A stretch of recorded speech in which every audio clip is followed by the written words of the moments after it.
आज परफेक्ट तरीके से रेशेदार शामी कबाब तैयार करेंगे। 1 कप है चने की दाल, पानी में इसको भिगो दिया था। बीफ बोनलेस 500 ग्राम, दोनों को प्रेशर कुकर में डाल देंगे। लहसुन, अदरक, प्याज साबुत ही डाल देंगे। गोल वाली मिर्चें लाल डाल देंगे।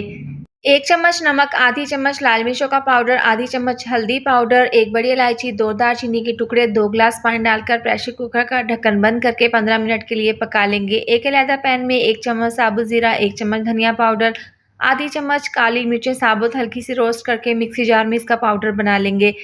इस तरीके से इस मिक्सचर को गर्म ही हम मैश कर लेंगे। अब जो हमने मिक्सी जार में पाउडर बनाया था 1 चम्मच साबुत पिसा हुआ गरम मसाला डाल देंगे, 1 अंडा डाल देंगे, धनिया डाल देंगे, इसको मिक्स कर लेंगे, कबाब बना लेंगे। इसको आप फ्रीज़ भी कर सकते हैं। अब अंडा लगा के तमाम शामी कबाब इस तरह से हमने फ्राई कर लेनी है। देखिए यहाँ पर बहुत ही शानदार, बहुत ही लाजवाब रेशेदार शामी कबाब तैयार हैं।